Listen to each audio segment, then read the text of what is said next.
Catelyn.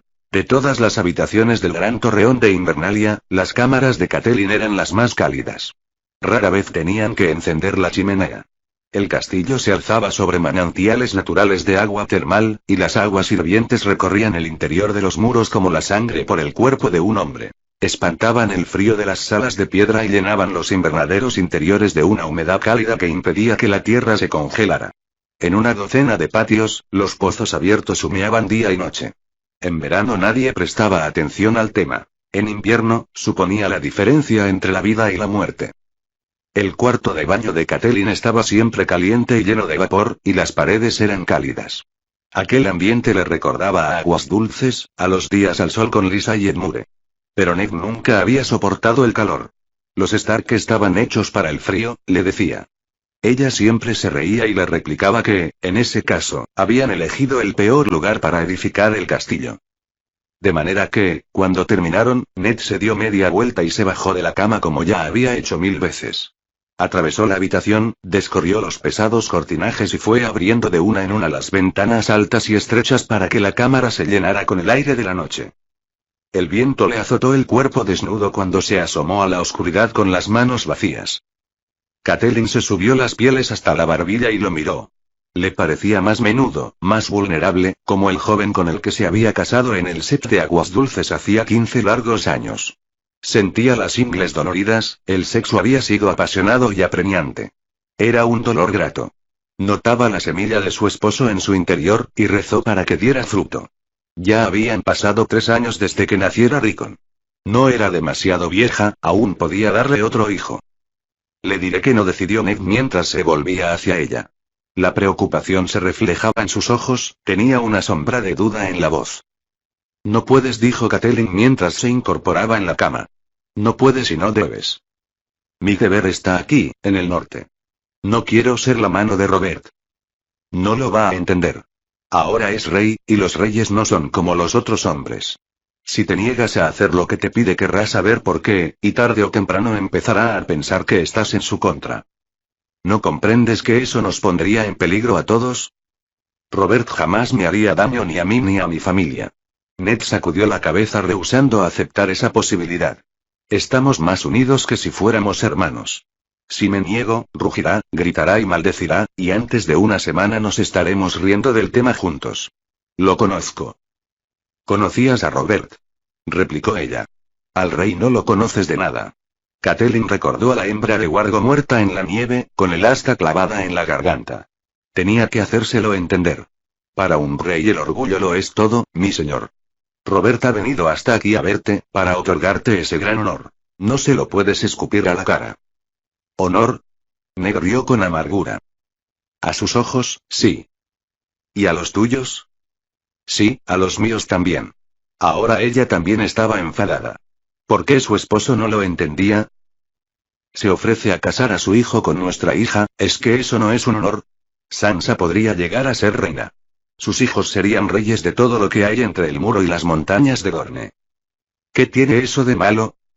Por los dioses, Catelyn, Sansa no tiene más que 11 años, dijo Ned. ¿Y Joffrey tiene derecho a heredar el trono de hierro, terminó la frase Catelyn. Y yo solo tenía 12 años cuando mi padre me prometió a tu hermano Brandon. Brandon. Aquello hizo que Ned frunciera los labios con amargura. Sí. Brandon sabría qué hacer. Siempre sabía qué hacer. Todo tenía que haber sido para Brandon. Tú, Invernalia, todo. Él sí nació para ser la mano del rey y padre de reinas. Yo no pedí ocupar su puesto. No, dijo Catelyn, pero Brandon murió, tú ocupas su lugar y tienes que cumplir con tu deber, te guste o no. Ned se apartó de ella y volvió a la noche. Clavó los ojos en la oscuridad. Quizá contemplaba la luna y las estrellas, o tal vez a los centinelas de la muralla. Catelyn se enterneció al ver su dolor. Eddard Stark se había desposado con ella para ocupar el lugar de Brandon, según mandaba la costumbre, pero la sombra de su hermano muerto aún se interponía entre ellos, igual que la otra, la sombra de la mujer cuyo nombre él no pronunciaría jamás, la mujer que había concebido a su hijo bastardo. Estaba a punto de acudir junto a él cuando sonó, estrepitoso e inesperado, un golpe en la puerta. Ned se dio la vuelta con el ceño fruncido. ¿Qué pasa? La voz de Desmond les llegó del otro lado. mi señor, está aquí el maestre Lun. Ruega que lo recibáis, dice que es urgente. ¿Le has dicho que había dado orden de que no se me molestara? Sí, mi señor, pero ha insistido. Muy bien. Hazlo pasar. Ned se acercó al guardarropa y se puso una gruesa túnica.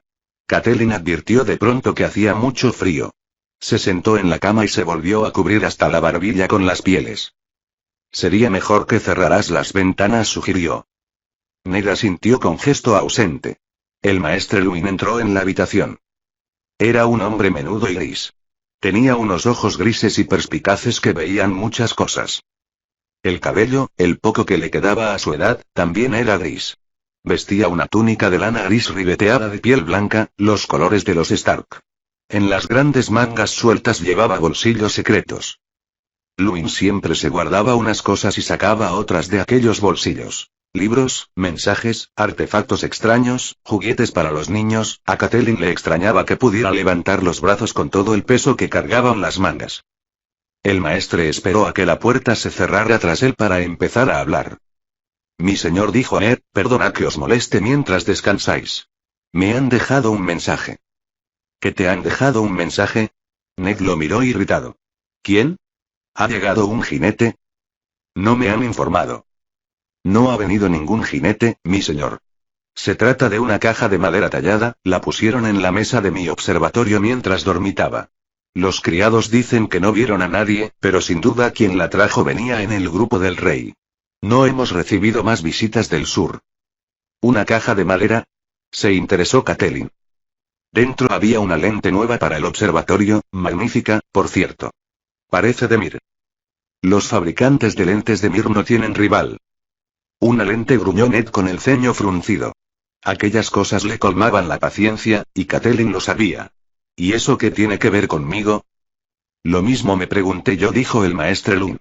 Obviamente, aquello no era solo lo que parecía. Una lente es un instrumento para ayudarnos a ver. Catelyn se estremeció pese a las gruesas pieles. Cierto, mi señora. Rozó con los dedos el collar de su orden, que llevaba bajo la túnica. Era una cadena pesada, muy ajustada al cuello, cada eslabón forjado con un metal diferente. ¿Y qué querrán que veamos con mayor claridad? Catelyn volvió a sentir en las entrañas los aguijonazos del miedo. También eso me lo pregunté. El maestre Luin se sacó un rollo de papel de la manga. El verdadero mensaje estaba en un fondo falso que encontré al desmontar la caja de la lente, pero no es para mí. Bien, dámelo. Ned tendió la mano. Lo siento, mi señor, dijo Luin sin moverse. El mensaje no es para vos tampoco. Pone que es privado para Lady Catelyn. ¿Puedo? Catelyn asintió, no se atrevía a hablar. El maestre puso el papel en la mesita junto a la cama. Estaba sellado con una gota de cera azul. Luin hizo una reverencia y se volvió para retirarse. Quédate, le ordenó Ned. El tono de su voz era serio. Miró a Catelyn. ¿Qué te pasa, mi señora? Estás temblando. Tengo miedo, admitió. Cogió la carta con manos vacilantes. Las pieles se deslizaron y dejaron al descubierto su desnudez sin que a ella le importara. La cera azul mostraba el sello de la casa Arryn, la luna y el halcón. Es de Lysa. Catelyn miró a su esposo. No nos va a gustar lo que diga. Este mensaje está lleno de dolor, Ned. Lo presiento. Ábrelo. Ned tenía el ceño fruncido y el rostro cargado de preocupación. Catelyn rompió el sello. Recorrió las líneas con la mirada. Al principio no les encontró sentido. De pronto se acordó. Lysa no ha querido correr ningún riesgo. Cuando éramos niñas, teníamos un lenguaje secreto. ¿Aún lo entiendes? Sí, reconoció Catelyn. Entonces dinos qué pone. Será mejor que me retire, sugirió el maestre Lun. No, pidió Catelyn. Vamos a necesitar tu consejo. Salió de entre las mantas y se bajó de la cama. El aire nocturno envolvía su piel desnuda con la frialdad de una mortaja. Cruzó la habitación. El maestre Luin apartó la vista. Incluso Ned parecía algo escandalizado. ¿Qué haces? Preguntó. Encender la chimenea, replicó Catelyn. Se puso una túnica y se arrodilló ante la chimenea fría. El maestre Luin, empezó Ned. El maestre Luin me ha atendido en todos y cada uno de mis partos. No es momento para falsos recatos. Deslizó el papel entre la leña y puso los troncos más gruesos encima. Ned cruzó la habitación en 2 zancadas, la agarró por el brazo y la hizo ponerse en pie. Acercó el rostro a escasos centímetros del de su esposa. Dímelo, mi señora. ¿Qué decía ese mensaje? Era una advertencia, dijo Catelyn, rígida ante su brusquedad. Si tenemos el sentido común de escucharla. Sigue, dijo Ned clavando los ojos en los suyos. Lysa dice que Jon Arryn fue asesinado. Los dedos que le sujetaban el brazo presionaron aún más. ¿Quién lo hizo?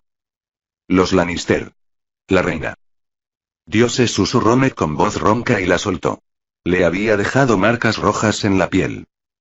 Tu hermana ha enloquecido de dolor. No sabe lo que dice.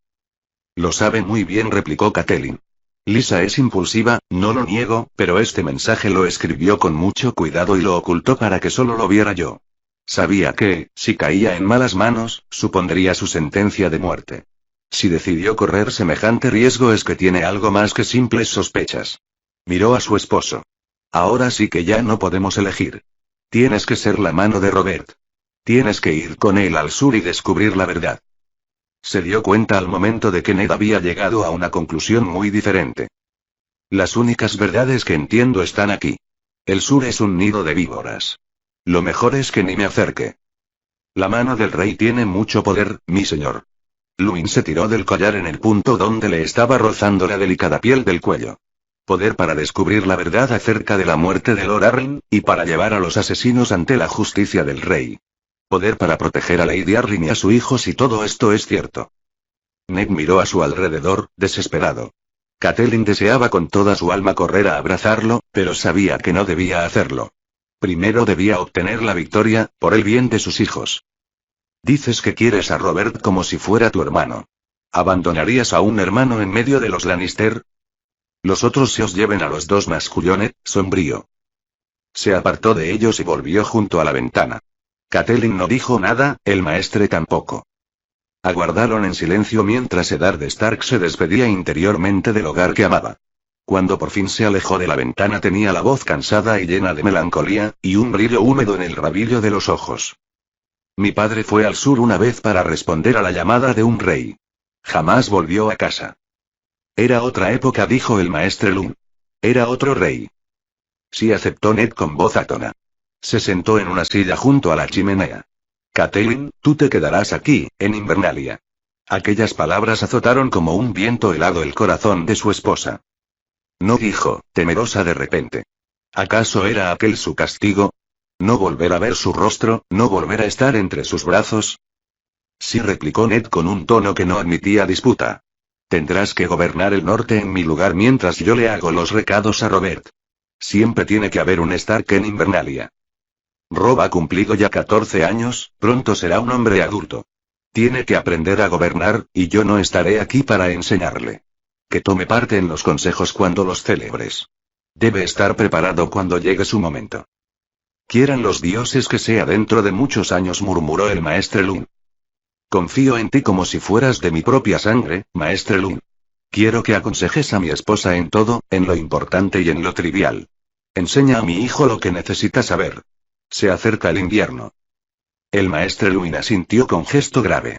Se hizo el silencio, hasta que Catelyn reunió valor suficiente para plantear la pregunta cuya respuesta más temía. ¿Y los demás niños? Ned se levantó, la abrazó y le alzó la barbilla para mirarla a los ojos. Rickon es muy pequeño, dijo con voz dulce. Se quedará con Robb y contigo. Los demás vendrán conmigo. No lo soportaré, dijo Catelyn temblorosa. Tendrás que soportarlo. Sansa tiene que casarse con Joffrey, ahora está claro, no podemos darles el menor motivo para que duden de nuestra devoción. Y ya va siendo hora de que Arya aprenda las costumbres de una corte sureña. Dentro de pocos años ella también estará en edad de casarse.